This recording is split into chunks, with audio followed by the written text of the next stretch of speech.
Whoa, they like. Fuck. What's up, y'all? This is Relly back with another video. Yes, son. Today we gotta address some things, right? First thing we gotta address how I feel now about Kevin Porter Jr. and how this situation should be handled, right? And the second thing we have to address is the question about should we trade Jarrett Allen, in which we will have NVO Quiz give his 2 cents about the situation. Before we get into that, I need y'all to smash that subscribe button, man. We are on the grind, man. Y'all have been doing a great job. And when y'all done smashing that sub button, I need y'all to smash that like button too, because this is how we're going to elevate our message and make sure everybody understand what we are about out here in the grind season. But with all that being said, we got to talk about Kevin Porter Jr. and how I truly feel now after all of this got through. Anybody that's watched my video when the Kevin Porter Jr. news broke down, y'all know how I felt about it, right? Y'all know that I was not on the side of Kevin Porter Jr. at all, man. I felt like Kevin Porter Jr. was completely wrong for his actions over a locker, right? But I start really sitting down and evaluating how y'all was commenting, right? And it was a lot of different perspectives. Some agreeing with me, some disagreeing with me, and some even having another version of a conclusion, right? And the one that kind of stuck to me is the people that was saying, hey, this is kind of bigger than a locker. This is bigger than a locker because that was symbolism of the Cleveland Cavaliers not trusting Kevin Porter Jr. And my first instinct, I'm like, how can you say the Cleveland Cavaliers wasn't trusting him when we, even with him having cases, we was still believing in him. We was still waiting for his arrival. We was still doing this. We was still doing that. But then I took a backseat and said, hey, all right, let's think about this a little bit longer. And then I said, whatever reason, I watched the jump and I seen David Fizdale and Robert Horry, and they said it best. When you think about where he comes from, that locker and that symbolism that y'all was talking about is bigger than basketball. That represents that you given up on him. And for him, once you given up on him, from what he's literally been born to do, what he's literally been through his whole life, he has to defend that. And in his way, that's how he defended it. And in my personal opinion, now I have to look at the situation different. I've been thinking about this, right? Because I believe Robert Horry might have said this best when he sat there and said, you know, we need to add more veteran players to the NBA to help these younger guys.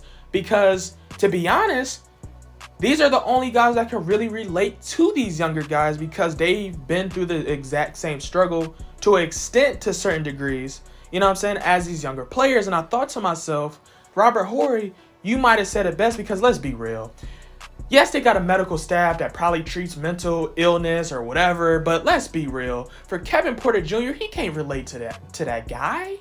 He can't relate to no guy that probably got a PhD, like probably lived in a really comfortable life his whole life. And that's no slack to any one of them, but when you want somebody to really relate to your struggle, you want somebody who can really relate to your struggle, right? And that kind of makes me feel like the player that might be best suited to help Kevin Porter Jr. on whatever team he is might be Metta World Peace, aka Ron Artest, right?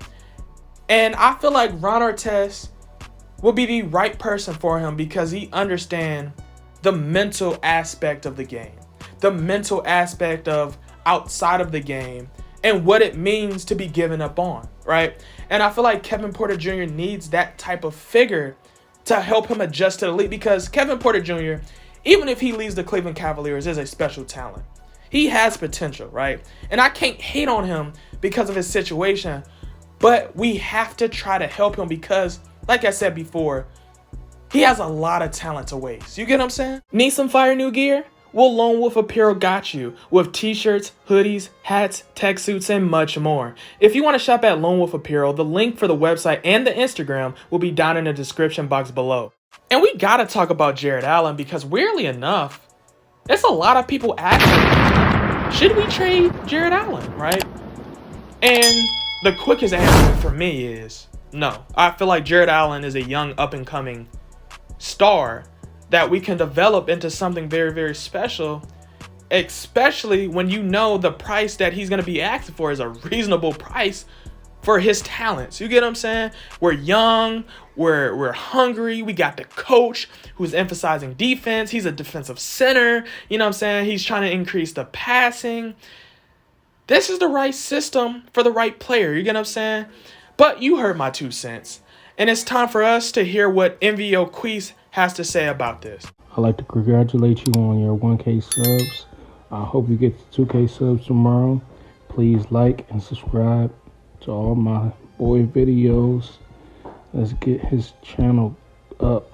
Let's get him to 1 mil. They shouldn't trade him because 1 through 12 games, he averages 68 field goal percentage, 75 free throw percentage, which is big. He's not a bad free throw percentage for a center, which is huge. He averages 2 blocks a game, 11 points, and 10 rebounds, basically off the bench. He averages a double-double off the bench. He had 1 big game as a starter against Rudy Gobert, an all-star defensive player of the year. He had 18 rebounds and 19 points against Rudy Gobert as a starter. And his age is only 22. And Cleveland fans, don't forget to show the love to NVO Queese to his YouTube channel. And for more amazing content, make sure to hit that subscribe button so you can be a part of the grind. And with that being said, go. Hey, motivated all about cash flow, ran it up and ran out of excuses. In the field and we turned into hoopers. For the clip like bonds we shoot. Just like some soldiers we trooping. Step back 3, we hooping. We on house just like Fortnite.